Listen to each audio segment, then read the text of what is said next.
Welcome to The Explainer. Today, we are diving into one of the most important books ever written about how our minds work. Daniel Kahneman's Thinking Fast and Slow. We're going to meet the two characters that live inside your brain, and you'll see how they control pretty much every single choice you make. All right, to get things started, I've got a little puzzle for you. Take a look at the screen, read it, and just go with the very first answer that pops into your head. Seriously, don't think too hard about it. What does your gut say? Okay, if you said 10 cents, you are not alone. That's what almost everybody says. But it's wrong. Your brain just played a quick little trick on you. Think about it. If the ball was 10 cents and the bat was $1 more, the bat would cost $1.10, and that would make the total $1.20. The correct answer is actually 5 cents. A 5-cent ball plus a bat that's $1 more, so $1.05, adds up to our $1.10 total. Now that little mistake has nothing to do with your math skills. What it is a perfect window into this incredible drama that's always playing out inside your mind. It's a story, and according to Nobel laureate Daniel Kahneman, it has two main characters. Just as Kahneman says here, our minds are basically run by two totally different agents. He calls them System 1 and System 2. System 1 is fast, it's automatic, it's your intuition. That's the system that blurted out 10 cents. System 2, well, that's the slow, effortful, deliberate part of your brain. It's the one you had to consciously wake up to figure out the 5-cent answer. The easiest way to get this is to think of them as characters. System 1 is kind of the impulsive hero of your mental story. It's doing almost everything on autopilot, like recognizing a friend's face or hitting the brakes in traffic. System 2, on the other hand, is the lazy supervisor. It really has to be called in for the heavy lifting, like doing your taxes or trying to assemble IKEA furniture. So let's zoom in on our hero, System 1. This thing is a silent powerhouse. It shapes our entire view of the world through these hidden connections, and most of the time, we don't even have a clue it's at work. So how does it work? Well, one of its main tools is something called association. An idea in your brain doesn't just sit there by itself. It triggers a whole cascade of related ideas. This is called priming. For example, if you see the word eat, your mind is instantly primed to think of soup. But if you'd just seen the word wash, you'd probably complete that same word as soap. It all happens in a flash, completely unconsciously. And this is where it gets really wild. Priming doesn't just affect your thoughts, it can actually change how your body behaves. In this famous Florida effect study, students who were simply asked to read words related to old age actually started walking more slowly down the hall right after. Their bodies were acting out the idea without them having any conscious awareness of it. That's the secret magic of System 1. But here's the catch, and it is a big one. System 1's love for speed and for telling a good, simple story makes it a fantastic storyteller, but a really terrible statistician. And its shortcuts can lead to some serious and very predictable mistakes.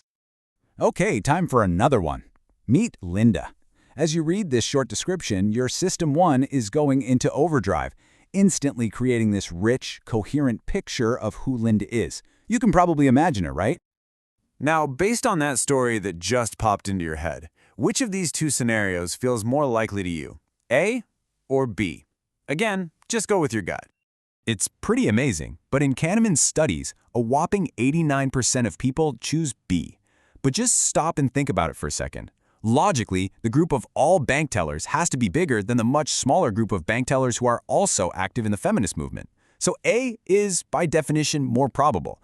This classic error is called the conjunction fallacy, and it's a perfect example of System 1 choosing a plausible story over a probable fact.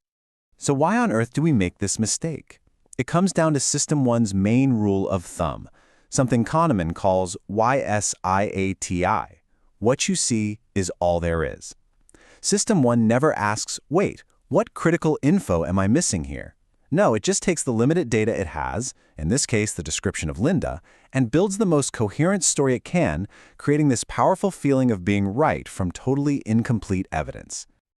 So, who is supposed to catch these kinds of logical mistakes? Well, this is where our other character is supposed to step in, the lazy but very powerful supervisor, System 2. The thing is, waking up System 2 isn't free. It takes real mental energy, real self-control. And that effort draws from a limited tank of fuel, a concept called ego depletion. It's why after a long day of making tough decisions at work, your System 2 is just tired, making you way more likely to give in to a System 1 impulse, like, say, grabbing that slice of cake you promised yourself you'd skip. And get this, That mental energy isn't just a metaphor. Studies have shown that doing difficult cognitive work actually burns through the glucose in your brain. Thinking hard is physically taxing, which is why your brain tries to avoid it whenever it can. Your system 2 isn't just lazy for no reason. It's trying to conserve energy. And that's exactly why System 2 is so critical. It's the only part of your mind that can do these really demanding jobs. It's what allows you to follow complex logic, to compare different options, and most importantly, it has the power to second-guess and overrule the often wrong gut feelings coming from System 1. So the goal here isn't to get rid of your fast, intuitive System 1. You couldn't function without it. The real goal is to become a better director of this two-character play happening in your head. To know when to let the impulsive hero run the show and when to bring in the lazy supervisor for a consultation. One of the most useful skills you can develop is learning to recognize the feeling of cognitive strain.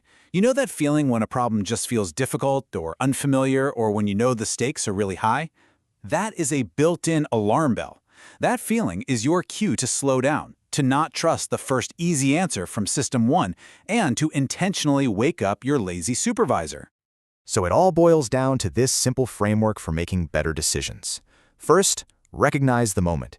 Is this a big, high-stakes choice? Second, just slow down. Don't fall for that first answer that pops into your head. And third, actively engage System 2.